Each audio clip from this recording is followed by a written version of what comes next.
E aí, gurizada, beleza? Aqui quem fala é o Michel, eu vou reagir ao EP mais macabro de Todo Mundo Odeia o Chris. É real? Do canal Cê Tá Ligado. Vamos ver qual é que é, gurizada. Todo Mundo Odeia o Chris é uma série que ficou muito famosa nos anos 2000 Pô, e era até legal. hoje em dia aqui no Brasil. Uma comédia sobre a vida de Chris e de sua humilde família vivendo na Bethesda. O cara que faz o Chris é um baita babaca.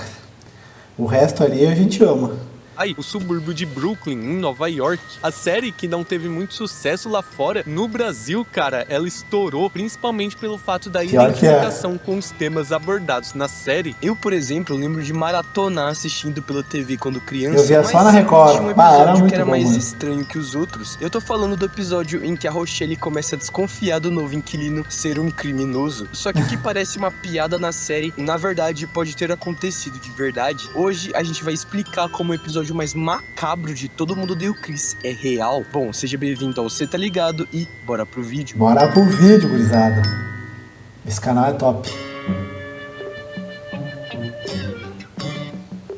Vamos lá, rapaziada, esse é o episódio 3 da primeira temporada. A série tava no seu início, mas isso meio que não importa, né? Já que todos os episódios são independentes um do outro, a série não segue aquele formato padrão de história linear. Então, cada episódio tinha seu próprio tema, e talvez seja por isso que a série é tão famosa aqui no Brasil. Não importava de qual temporada era, se tava passando Todo Mundo Odeia o Chris, você parava pra assistir. E esse episódio aqui é um daqueles bem icônicos, e você vai concordar comigo. É aquele episódio em que o Chris entra pro time de basquete da escola depois de acertar uma bolinha de papel no lixo. O professor vê aquilo e entra em êxtase depois de pensar que descobriu o novo Magic Johnson. É muito engraçado em como eles fazem o humor e a crítica social ao mesmo tempo. Tipo, só porque o Chris é negro e o único negro da escola, o professor acha que ele é o novo prodígio do basquete. Bizarro, mano. E o final... mas nessa época devia ser muito assim, cara.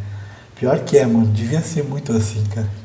E cara, na hora do almoço eu ia ver esse bagulho, cara. Como eu gostava, mundo sabe, cara. né? O Chris aproveita da situação só pelo fato do time de basquete tornar ele mais popular e dar aquela ajudinha pra escola, né? Todo mundo bota uma baita expectativa nele. Até a professora passa ele no teste da escola, mesmo ele errando tudo. Só que quando chega a hora H, a hora do jogo, é aquela humilhação. O pior, cara, é que ele tinha falado pro treinador que não sabia jogar. Dá até dó ver ele se ferrando em todo episódio. Mas depois de dar o contexto, é claro que não é esse o arco que a gente tá falando, até porque é só o Chris se ferrando na escola, o que ia ter de macabro nisso? Bom, todo episódio da série tem geralmente uma trama principal e uma subtrama rolando ao mesmo tempo, e a que aborda e nomeia esse como o episódio mais macabro da série é a da Rochelle e do Julius, tentando alugar um apartamento pra um novo inquilino. E eles recebem algumas pessoas na casa deles pra decidirem quem é o mais apto assim pra ocupar o quarto e ver qual tinha uma melhor proposta de pagamento também, né? Não dá, mano. Essa cena é muito boa. A dublagem da série dá um charme especial, sabe? Todo Mundo Odeia o Chris é muito Brasil, mano. Só que como todos os possíveis inquilinos só ofereciam tickets de alimentação como pagamento, quando chega alguém oferecendo uma quantia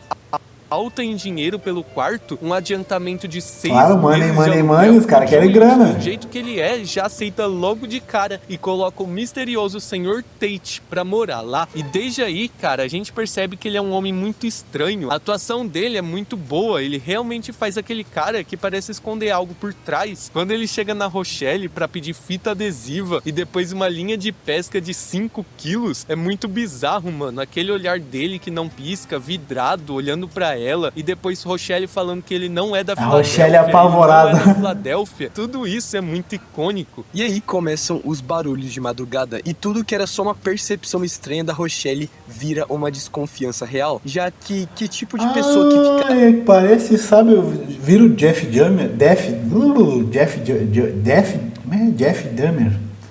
Parecia a mina que implicava com o Jeff, que era vizinho, não sei se existia, mas parece a mesma história. Arrastando móveis, ou sei lá o que ele tava fazendo de madrugada, sabe? Realmente é muito suspeito o que ele faz ali. A Rochelle ativa o modo James Stokes na hora e manda o Julius lá pra ver o que tá acontecendo. E a reação do Sr. Tate ao recebê-lo é mais estranha ainda. Cara, de verdade, o ator dele passa a exata sensação de que eles estão abrindo um psicopata dentro da casa deles. E isso, com certeza, não é só pela atuação, não. O que passa essa sensação estranha e macabra quando ele tá em tela é pelo fato de que a trilha sonora que tá sempre no episódio, dando aquela sensação de seriado de comédia, aqui ela silencia, simplesmente não tem trilha sonora enquanto eles estão conversando. Mas pra finalizar o episódio, vem o plot twist. O Sr. Tate, na verdade, era um dos criminosos mais procurados pelo FBI, ou seja, a Rochelle tava certa o tempo todo. E é aí que você se pergunta, será que isso realmente aconteceu? Se é fatos reais.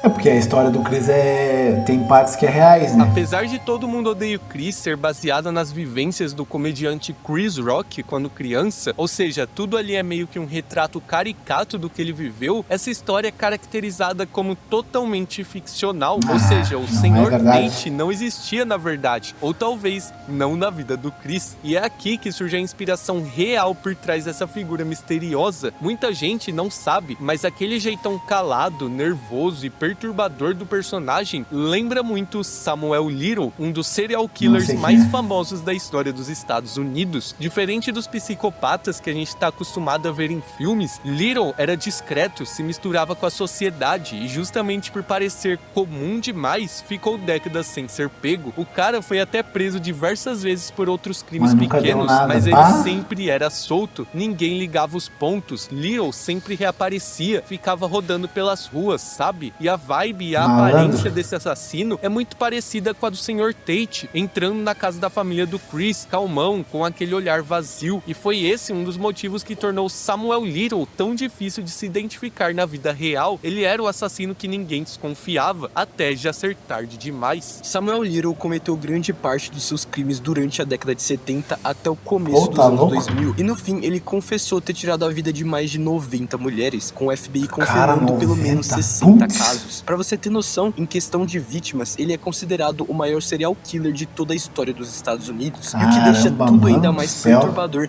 era o perfil das vítimas, mulheres marginalizadas, pobres e muitas vezes dependentes químicas. Pessoas que a sociedade ignorava e o sistema também sabia disso, se aproveitava disso. Ninguém investigava direito, ninguém acreditava que aquele homem seria capaz de cometer assassinatos. Só que quando ele foi pego e confessou todos os seus crimes, o choque foi absurdo. E se liga no paralelo com o episódio. O Sr. Tate entra na casa da Rochelle como alguém que não quer nada, paga 6 meses adiantado, fala pouco e não dá trabalho pra família, só que ele tem todo esse mistério por trás, tem um olhar fixo, esquisito, faz uns barulhos estranhos à noite, um comportamento que desperta aquela sensação de que tem algo errado, mas que ao mesmo tempo ninguém consegue provar. E essa é exatamente a presença que Samuel Little carregava, a de um homem comum que não te assusta de imediato, mas que por causa do seu comportamento e algumas atitudes estranhas, você começa a desconfiar, que nem mostra na série, é aquela ameaça sem explicação, do tipo de pessoa que parece inofensiva, até que um detalhe revela que ele tá escondendo algo enorme. O episódio, claro, trata com aquele aspecto de humor, exagero e aquele tom cômico absurdo característico da série, mas mano, a partir do momento que você passa a saber da história real, o episódio muda completamente. Tá louco?